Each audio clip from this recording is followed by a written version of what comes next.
Ceci est un livre audio autogénéré par Google. Introduction. Une culture ou société, quelle qu'elle soit, est un composé de différents éléments structurants qui forgent sa nature et son identité, c'est-à-dire son essence. Tenter d'en appréhender le fonctionnement implique non seulement de saisir la nature de ces différents éléments structurants, mais aussi d'en analyser les mécanismes internes pour percevoir comment leur addition crée une structure cohérente. Une culture n'est en aucun cas le fruit du hasard. Le mythe fondateur et les aspects cultuels, les structures de la parenté, la géographie, l'histoire, etc. sont autant de facteurs qui participent à l'identité d'une culture. Mais une culture est aussi un ensemble social, car elle n'existe que par les individus qui la composent et qui forment société. Le management d'une entreprise dans une culture autre que celle dont on est issu implique de remettre en question certaines de ses approches, afin d'adapter son fonctionnement à des réalités structurées différemment de celles auxquelles nous sommes habitués. Un fait reste un fait, mais la cause peut avoir différentes origines et déclencher plusieurs conséquences. Manager consiste à orienter ses décisions en fonction du résultat souhaité. Pour cela, il faut maîtriser certains fondamentaux. Basé sur deux approches, l'une purement ethnologique et l'autre résolument managériale, cet ouvrage est une intervention qui se veut théorique et pratique. Contrairement à ce que l'on pourrait supposer, l'ethnologie et le management sont deux disciplines assez proches l'une de l'autre. Chacune d'elles est la confluence et la somme de différents domaines d'enseignement, mythes fondateurs et cultes, structure de la parenté, paléanthropologie, linguistique, géographie, histoire, habitat, pour l'ethnologie, droit, marketing, comptabilité, gestion de stock, ressources humaines, pour ce qui est du management, le management interculturel étant la fusion des deux.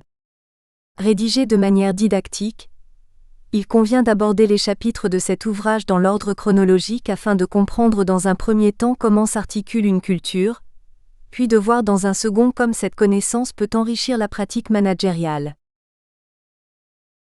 Approche ethnologique. Avant-propos. Avant de démarrer l'approche ethnologique, il est nécessaire de prendre conscience de ce qu'est une société, traditionnelle ou non. Une société est un ensemble, un tout dont tous les éléments sont reliés entre eux. Les anachronismes n'existent pas ou ont une durée de vie ou de présence très courte. Toute chose, tout événement, toute action a une place bien définie qui correspond à une raison d'être. Tout élément a une cause et une conséquence. Quel que soit l'événement auquel vous assistiez, dites-vous bien que s'il est là et à ce moment, c'est pour une raison bien définie. Le hasard n'existe pas. La raison peut être sociologique, historique, économique, climatique, etc., mais la raison est là. Vous pouvez ne pas comprendre une situation, un événement ou un comportement, mais ce n'est pas parce que vous ne le comprenez pas que celui-ci est anachronique ou stupide. Il a une raison d'être. Si vous prenez la nature en tant que biotope, vous pouvez aisément faire un parallèle avec une société. Le principe fondamental est l'équilibre des choses. Dans la nature, l'herbe nourrit les herbivores qui à leur tour nourrissent les carnivores, lesquels seront dévorés après leur mort par des charognards et des vers. Les arbres renouvellent l'oxygène et influent sur la pluviométrie. La pluie arrose la végétation et les insectes transportent le pollen, tout en servant de nourriture à nombre d'animaux. Chaque élément est à sa place et à sa fonction. Dès que l'un d'eux n'a plus sa place, il disparaît. Quand l'équilibre général est rompu, c'est tout le système qui tend à disparaître. Pour une société, le principe est le même. L'évolution des groupes humains a toujours montré que quand les changements s'opèrent dans la cohérence, la société survit. Dans les autres cas, elle disparaît. L'histoire est truffée d'exemples. Il est donc important de bien maîtriser cet aspect du raisonnement, afin de chercher efficacement le pourquoi des choses, tout en appréhendant les différentes interconnexions et les liens qui unissent l'ensemble.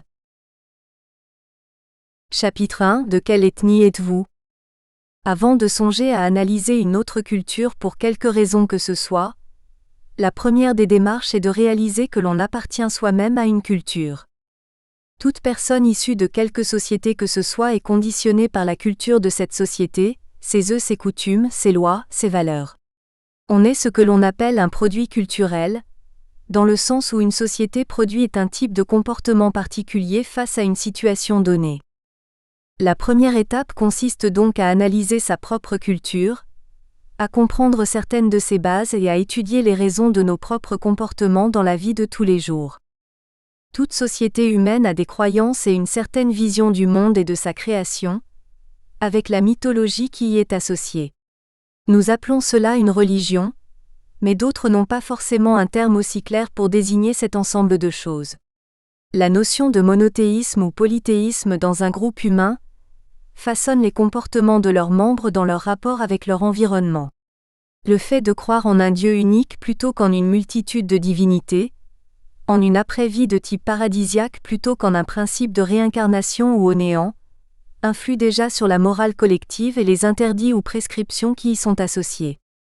Il est important, en ce qui concerne l'approche cultuelle ou religieuse d'une société, de ne pas se mettre dans une position de juge par rapport à l'orthodoxie des croyances devant lesquelles nous nous trouvons, car cela risque d'en fausser l'analyse et la compréhension. Dans une société chrétienne, nous croyons en un Dieu unique créateur du monde en 6 jours, à Adam le premier homme fait à partir d'argile et à Ève la première femme créée à partir d'une côte d'Adam. La Bible, le livre saint, nous retrace dans l'Ancien Testament l'histoire du monde, du peuple juif et la généalogie des prophètes. Le Nouveau Testament nous relate la vie de Jésus de Nazareth et les principaux fondements du christianisme. Depuis 2000 ans, cette société s'est imprégnée de cette religion, a suivi les principes chrétiens, a intégré en son sein une hiérarchie sacerdotale, construit des lieux de culte, vécu l'Inquisition, le protestantisme, la séparation de l'Église et de l'État, codifié les relations maritales et la morale publique et instauré le dimanche comme jour de repos officiel. La religion a été jusqu'à influencer les relations sexuelles, comme par exemple l'utilisation ou non du préservatif comme moyen de protection contre le virus du sida. Les notions de bien et de mal dans le christianisme, avec ses récompenses et ses punitions, ont construit la morale publique et structuré la justice et le droit. Si au quotidien nous vivons tous les effets de cette longue histoire, il est rare que nous nous en rendions vraiment compte. Tout cela est pour nous totalement naturel, si habituel que nous ne savons même pas la plupart du temps pourquoi nous réagissons de telle ou telle manière par rapport à un événement donné. Nos parents, nos grands-parents et tous nos aïeux ont eu à peu près la même conception de la morale que nous, bien que celle-ci évolue plus rapidement ces dernières décennies du fait des avancées de l'économie, des sciences et technologies et de la progression de l'influence des médias et des réseaux sociaux dans la vie de tous les jours. Ces différents éléments ont modelé une partie de nos comportements sociaux, et surtout notre vision de l'univers et de la vie. Pour nous, la vie prend fin le jour de notre mort et notre âme verra le paradis ou l'enfer en fonction du résultat du jugement dernier. Le monde des vivants et celui des morts sont séparés, sans contact possible. Cette vision n'est pas universelle et il est facile de comprendre que si dans d'autres cultures les mondes des vivants et des morts cohabitent, la notion même de vie et ce qui en découle sont radicalement différents. De ce fait, il est évident que les comportements sociaux associés en sont aussi modifiés. Certains éléments influent sur nos vies plus qu'on ne pourrait le penser. Je veux citer pour exemple le découpage de la semaine, qui est déjà une notion de temps. La semaine est fractionnée en 7 jours, lundi, mardi, mercredi, jeudi, vendredi, samedi et dimanche. Ces 7 jours correspondent chacun à une planète. Lundi Lune, mardi Mars, mercredi Mercure, jeudi Jupiter, vendredi Vénus, samedi Saturne, dimanche Soleil. La considération pour ces planètes remonte à l'époque sumérienne, dans l'ancienne Mésopotamie. Les astronomes de l'époque notèrent que parmi les étoiles, certaines avaient des mouvements réguliers et ils les étudièrent donc avec le plus grand soin. Ils finirent par les vénérer, puis les associèrent à certains métaux dont on pensa par la suite que les rayonnements planétaires en activaient la croissance. Ceci donna naissance plus tard à l'alchimie. Nous pouvons donc constater que le découpage actuel de la semaine prend sa source il y a environ 4 millénaires. L'organisation de notre temps, de notre semaine de travail et de notre vie de tous les jours dépend donc, à la base, de quelques conceptions dont on ne peut pas dire qu'elles soient particulièrement rationnelles. Pourtant nous nous en satisfaisons parfaitement, l'évolution l'ayant intégrée dans ses paramètres et nous dans notre culture et notre esprit. Cet exemple souligne bien que sous toutes les latitudes, la perception des choses et des événements dépend de facteurs plus ou moins rationnels, étranges pour ceux qui sont en dehors de cette culture, mais tout à fait acceptées par ceux qui les ont intégrées dans leur propre histoire. Le conditionnement culturel dépend également de beaucoup d'autres facteurs, dont, entre autres, l'histoire du pays. La France, autrefois la Gaule, doit sa première unité à une invasion. En 52 avant JC, la Gaule devient romaine par la conquête de César. Plus tard, Clovis, roi des Francs et fondateur de la dynastie des Mérovingiens, détruit la dernière enclave gallo-romaine en Gaule en 486. En 751, Pépin le Bref fonde la dynastie des Carolingiens. Puis vinrent les Capétiens avec Hugues Capet en 987. Avec Philippe VI, c'est l'avènement des Valois. En 1589, les Bourbons accèdent au trône de France. La monarchie s'est éteinte réellement en France avec la création de la Troisième République, le 4 septembre 1870, qui succède au Second Empire de Louis-Napoléon Bonaparte. La Première République date du 21 septembre 1792. L'histoire de France, avec presque 14 siècles de monarchie et sa tradition républicaine somme toute assez fraîche au regard de l'histoire, a influencé nombre de nos us et coutumes. L'aristocratie qui demeure encore de nos jours, la bourgeoisie, la paysannerie et le monde ouvrier ont développé des manières de vivre très diverses et nous ont légué beaucoup de leurs traditions.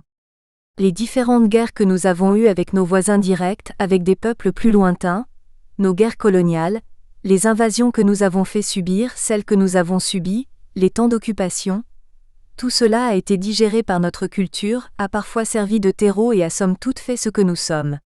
Nos notions de la propriété et du droit découlent aussi de tout ce cheminement. Une de nos bases juridiques, le droit napoléonien, est truffée d'aberrations pour l'époque actuelle. Cela nous fait parfois plus sourire qu'autre chose, mais qu'en serait-il si nous voyions cela ailleurs ? Nous serions persuadés d'être en présence d'un droit fantaisiste.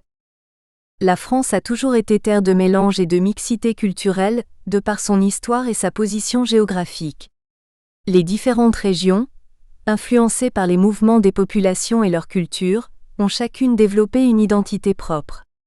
Le sud de la France, proche de l'Italie et de l'Espagne, avec un long littoral méditerranéen, est latin dans son comportement, dans ses relations humaines et a été directement lié aux peuples et cultures de l'Afrique du Nord et de la Méditerranée, entre autres grâce à la longue vocation portuaire de la ville de Marseille. L'ouest de la France a plus été en contact avec la culture celtique, les Vikings et la Grande-Bretagne, et la région du Nord est très proche de la Belgique et de l'Angleterre. L'est de la France, proche de la culture germanique, a des liens assez étroits avec l'Allemagne et la Suisse qui d'ailleurs a repeuplé une grande partie de l'Alsace après les grandes pestes et la guerre de 30 ans. Chaque région a sa sous-culture, que l'on soit plutôt d'une ville que d'une autre, du nord que du sud et ainsi de suite. Chaque endroit a son dialecte, plus ou moins vivant, avec ses spécificités locales, son accent, ses expressions. Au-delà même du dialecte, des mots ou des locutions françaises sont plus utilisés dans telle ou telle région, ou parfois avec un sens différent. Je me souviens de quelqu'un qui m'avait demandé si en Alsace on mangeait beaucoup de carottes rouges. Devant mon étonnement, cette personne m'apprit que dans sa région les carottes rouges désignaient les betteraves. Aux cultures régionales se superposent culture citadine et culture campagnarde. On ne vit pas, et on ne raisonne pas de la même manière que l'on habite en ville ou à la campagne, où les traditions sont plus persistantes. Le fait de vivre au contact de la nature crée un système de valeurs et de références bien différent de celui que l'on a si on habite dans un grand centre urbain. La notion d'espace, de rythme de vie, l'accès à la culture, aux loisirs, au commerce, les relations humaines, les possibilités d'emploi, le type d'économie, l'alimentation, tout est différent. D'un point de vue géographique, il faut aussi discerner les zones de plaine, de montagne, les régions côtières et maritimes, les climats méditerranéens, continentaux, alpins, tempérés, les zones arides, pluvieuses, etc. Tout cela crée des particularismes faciles à retrouver dans les proverbes issus de telle ou telle région. Les facteurs ruraux, citadins, montagneux ou maritimes, climatologiques, les influences transfrontalières, les dialectes, l'accessibilité par voie terrestre aisée ou difficile, tous ces éléments ont un impact sur la vie économique. Chaque région ou sous-région a sa culture économique. La Lorraine, connue à travers Zola pour son univers minier, a développé une microculture propre à une population dont l'activité principale était l'extraction. La Bretagne a une culture liée à la mer, dû au fait que les marins s'absentent durant de longues périodes et que l'économie a pendant longtemps été tournée vers les activités de la pêche. La Beauce est orientée vers les grandes cultures céréalières. L'Alsace, dont la terre est très riche, possède une agriculture très développée mais a aussi un bon réseau industriel et une économie liée à celle de l'Allemagne voisine. Le centre de la France, par pauvre au niveau économique, a également sa propre identité culturelle. Maintenant, chacun de nous a au sein de sa région son identité propre en fonction de son milieu familial, de son éventuelle biculturalité, voire de sa triculturalité. Par exemple, un individu ayant des parents d'origine culturelle différente, un Portugais et une Danoise qui se sont rencontrés et installés en France. Au sein d'une même culture, le fait d'être issu d'un milieu ouvrier, d'une famille de gros propriétaires terriens exploitants agricoles, ou encore d'une famille aristocratique, d'avoir vécu dans la gêne ou l'opulence, modifie sensiblement son approche des choses et sa notion des valeurs. Les us et coutumes de chaque milieu social et même de chaque profession donnent à chacun un particularisme culturel, comme par exemple le bâtiment ou les professions médicales qui possèdent chacun leur propre jargon. Bien qu'actuellement les relations maritales et les structures de la parenté en France soient en général indifférenciées, il n'en a pas toujours été ainsi. Dans certaines régions ou dans certains milieux, aristocratie, les traditions perdurent encore quant à des systèmes d'alliances privilégiés. C'est dans les années 60 que les choses ont commencé à sérieusement se relâcher. Les générations précédentes ne plaisantaient pas avec le choix du gendre ou de la bru, et les négociations pour la dot étaient traitées comme des affaires. Ceux qui possédaient la terre n'avaient pas du tout envie de voir leur capital se morceler, et il était hors de question qu'une famille bourgeoise laisse sa progéniture folâtrer avec des gens de basse extraction. Il est un particularisme qu'il est important de connaître. Nous vivons dans une société industrialisée, où peu à peu la technologie est devenue dominante. Si cela procure bien évidemment un certain nombre d'avantages, il est à noter que c'est au détriment de certaines valeurs traditionnelles. La technologie et les sciences en général permettent une approche scientifique et rationnelle de certaines croyances ou habitudes. Souvent la science les bat en brèche et déstabilise tout un édifice culturel et social. L'avancée technologique ne compense pas en apportant une autre cohérence, car ce n'est pas son rôle. Nous tombons alors dans un rationalisme scientifique en dehors duquel il n'y a que des croyances. Il se passe alors ce que l'on appelle un déficit de valeur. Je n'entre là que dans un état de constat. Il devient donc très important de ne considérer l'avance technologique que comme un état de fait, et non comme un système de valeurs. Quand vous aborderez une autre culture, il sera important de s'en souvenir et d'analyser cette culture que par rapport à elle-même et non par un système comparatif, où la référence serait la vérité scientifique. À travers toutes ces données, le but est de vous faire comprendre que vous êtes un produit culturel, et qu'avant d'essayer de saisir une autre société, il est essentiel que vous fassiez le point sur vos valeurs et sur les raisons qui font que ces valeurs sont les vôtres. Même si nous ne le savons pas, nous faisons tous partie d'un groupe culturel, même si celui-ci évolue dans le temps. Alsaciens, Auvergnats, Basques, Bourguignons, Bretons, Corses, Provençaux, Savoyards, etc. Les métissages qui évoluent au fil de l'histoire et les événements politiques produisent de nouvelles identités françaises avec leurs richesses et leurs apports culturels. Les immigrés de la deuxième et troisième génération, pour la plupart nés en France, ont constitué une nouvelle culture avec leur parler, leurs coutumes et leur système de valeurs. Les cités sont en passe de produire une identité propre à leurs habitants, avec tout ce que cela induit. Les codes internes à la cité, habillement, langage, valeurs, rapport à l'espace public, deviennent prépondérants pour certains de leurs habitants à tel point que le rapport à la société traditionnelle devient conflictuel. Tout ce qui vient de l'extérieur de la cité est vécu comme une agression. Police mais aussi médecins, pompiers. Sortir de la cité n'en est pas moins problématique car on s'y sent moins à l'aise, et le phénomène de rejet ou de méfiance n'est pas toujours que subjectif. Autant en théorie nous nous comprenons tous au sein d'une même culture, autant il est aisé de réaliser que certaines personnes peuvent en être très éloignées dans leur façon de concevoir l'existence et de réagir à un même événement. Prenons, par exemple, un commerçant dans la haute couture qui serait né et habiterait toujours le 16e arrondissement de Paris, et un petit éleveur de moutons lozérien implanté dans un petit village.